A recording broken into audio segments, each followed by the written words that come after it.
Hi అండి, అందరికీ నమస్కారం. Welcome to hello Andhra YouTube channel.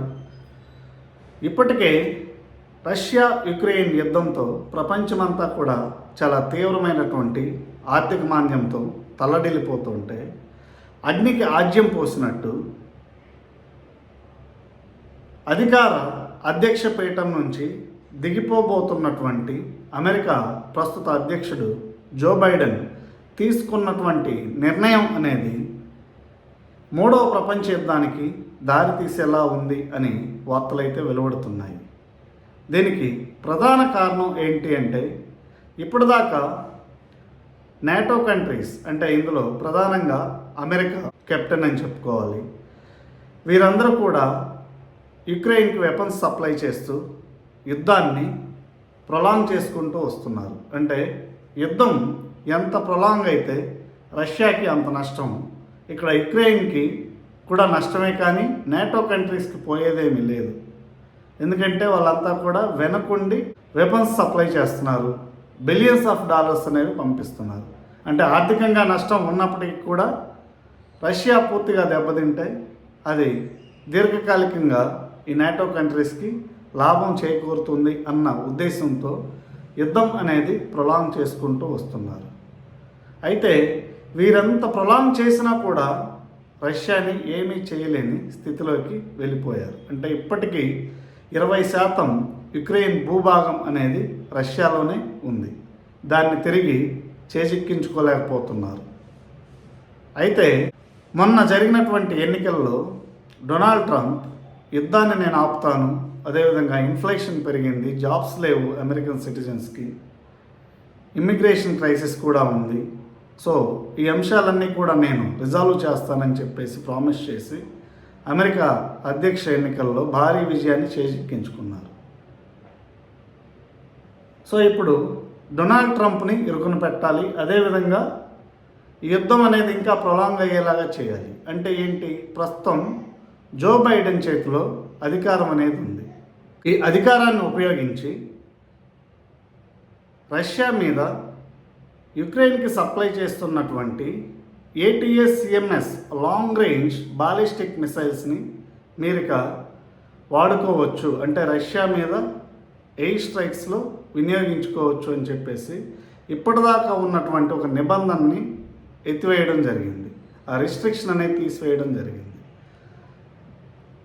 దీంతో ఎప్పుడెప్పుడు ఈ రిస్ట్రిక్షన్ పోతుందా, రష్యా మీద ప్రతీకారం తీర్చుకుందామని ఎదురు చూస్తున్నటువంటి జెలెన్స్కీ ఆ రిస్ట్రిక్షన్ తీసేశారో లేదో వెంటనే రష్యా భూభాగంలో ఉన్నటువంటి బ్రాయాన్స్క్ అనే ఏరియా మీద ఈ మిసైల్స్ అనేవి ప్రయోగించడం జరిగింది. దీంతో రష్యాకి తీవ్రమైనటువంటి కోపం అనేది వచ్చింది. అంటే క్రెమ్లిన్లో ఉన్నటువంటి పుతిన్ కావచ్చు, రష్యన్ హైరార్కీ అంతా కూడా దీని మీద చాలా ఆగ్రహం వ్యక్తం చేశారు.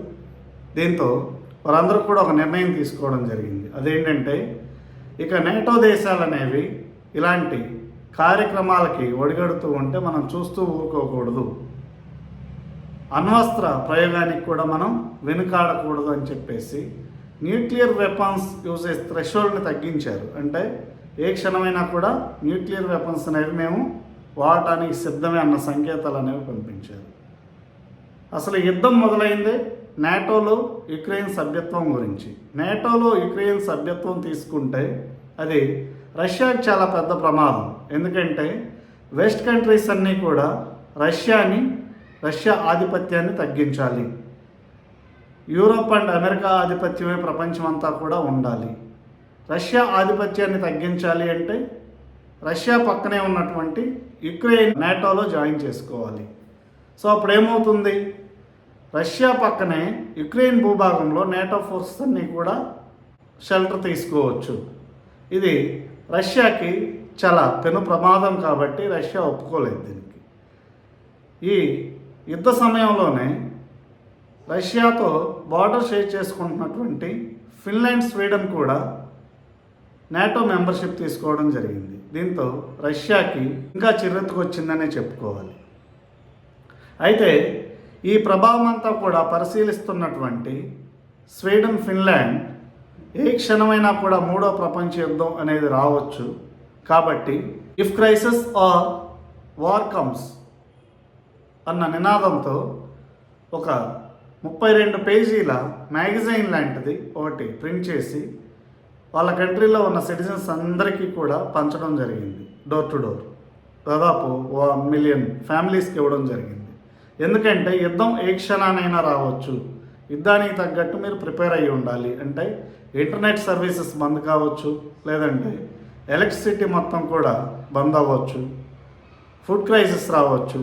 ఇవన్నీ కూడా వీటన్నింటికి కూడా చాలా ప్రిపేర్డ్గా ఉండండి అని చెప్పేసి వారికి ఆదేశాలు కూడా ఇవ్వడం జరిగింది. దీంతో ప్రపంచం అంతా కూడా యుద్ధం ఏ క్షణమైనా రావచ్చు అన్న వార్తలు అయితే షికారు చేస్తున్నాయి. దీంతోపాటు టర్కీ ప్రెసిడెంట్ ఎర్డోగాన్ కూడా రష్యాకి సపోర్ట్గానే మాట్లాడుతున్నాడు. ఇరాన్ కూడా రష్యాకి అనుకూలంగానే ఉంది. అదేవిధంగా నార్త్ కొరియా కిమ్ కూడా రష్యాకి చాలా ఫేవర్గా పనిచేస్తున్నారు. చైనా ఇంటర్నల్గా రష్యాకి సపోర్ట్ చేస్తుంది. ఇలా రష్యాకి బయటకు రాకుండా అనేక దేశాల మద్దతు అయితే ఉంది. ఇక నేటో కంట్రీస్ అన్నీ కూడా వారి ఎంబసీలన్నీ కూడా యుక్రెయిన్లో క్లోజ్ చేశాయి. ఈ పరిస్థితులన్నీ కూడా గమనిస్తుంటాయి. చాలా భీకరమైన యుద్ధం రాబోయే రోజుల్లో జరిగే అవకాశం ఉంది. అది ప్రపంచ యుద్ధానికి దారి తీయొచ్చన్న సంకేతాలు కూడా వెలువడుతున్నాయి. సో ఇక ఇవన్నీ గమనిస్తుంటాయి. క్రిస్మస్ తర్వాత ఈ యుద్ధం రూపురేఖలు పూర్తిగా మారిపోయే అవకాశం కూడా ఉన్నట్టు తెలుస్తుంది. అదే జరిగితే ఇదే యుక్రెయిన్కి లాస్ట్ క్రిస్మస్ అని కూడా చెప్పుకోవచ్చు. అయితే ఇండియా ఈ అంశంలో ప్రధానమంత్రి నరేంద్ర మోడీ ఎటు పాల్పోని స్థితిలో ఉన్నారు. ఒకవైపు అమెరికాతోనూ మరోవైపు రష్యాతోనూ సత్సంబంధాలు అనేవి మెయింటైన్ చేస్తూ ఉన్నారు. ఏదేమైనప్పటికీ కూడా ప్రపంచ యుద్ధం అనేది రాకుండా ఉంటేనే మేలు. అదే కానొస్తే ప్రపంచానికి చాలా తీవ్రమైనటువంటి పరిణామాలు అనేవి చోటు చేసుకునే ప్రమాదం అయితే ఉంది. ఈ అంశం మీద మీకు ఎలాంటి అభిప్రాయాలు ఉన్నా కూడా కామెంట్స్ రూపంలో తెలియచేయండి. Thank you.